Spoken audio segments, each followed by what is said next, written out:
Hi, it's Rabbi David Kaplan from Congregation Ohev Tzedek in Wilkes-Barre with my Torah thoughts pre-Shabbos Bamidbar, May 22nd, 2020, for Wilkes-Barre and beyond. I want to focus my Torah thoughts with you today on the tribes of Yisachar and Zevulun. They were unique. Our rabbis explain that Yisachar and Zevulun made a pact, and that pact would impact them and their progeny, L'Dorei Doros, for all generations. What was the deal? That Zevulun would make money, and that they would support their dear brothers of the tribe of Yisachar, as Yisachar dedicated themselves as yeshiva bachers, learning in the Torah academies.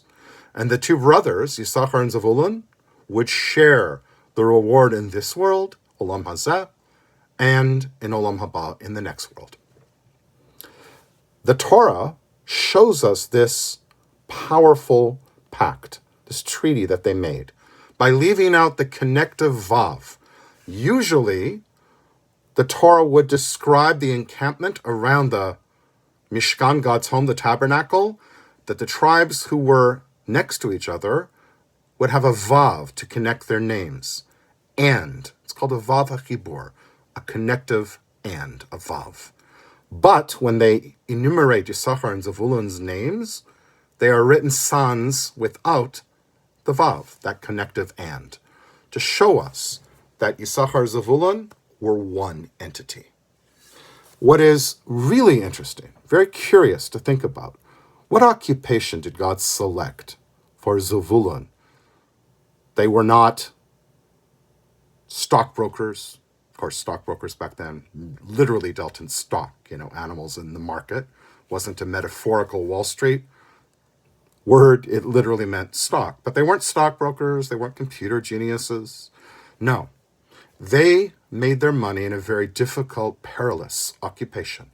They were members of the merchant marine. And you can only imagine, thousands of years ago, how perilous ocean travel was.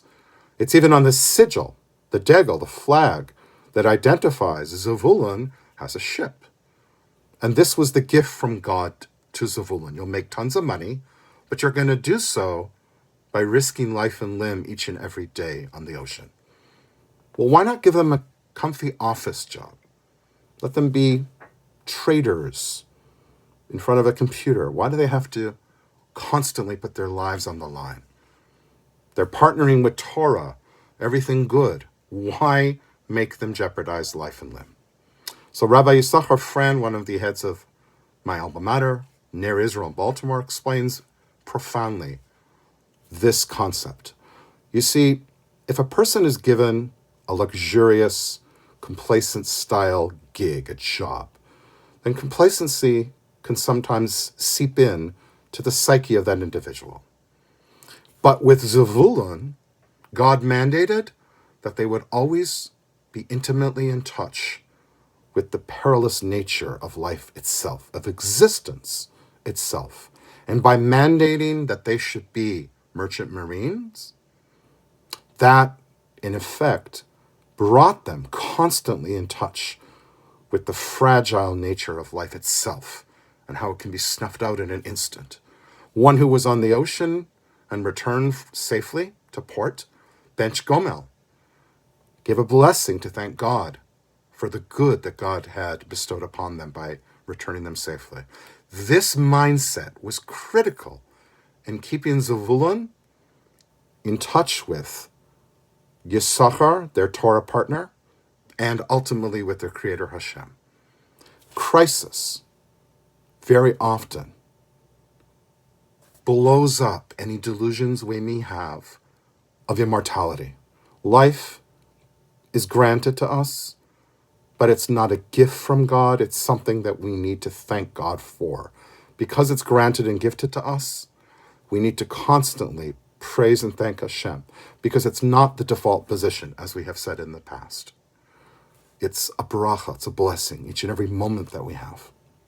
And the tribe of Zevulun, uniquely, were able to constantly be connected to God, their creator, to pray to him, to bless him, and to be gracious, and thankful, to have hakaras hatov, deep, profound gratitude. One of the byproducts of a klala, of a curse, of difficult times, is that it brings one closer to God, our Creator.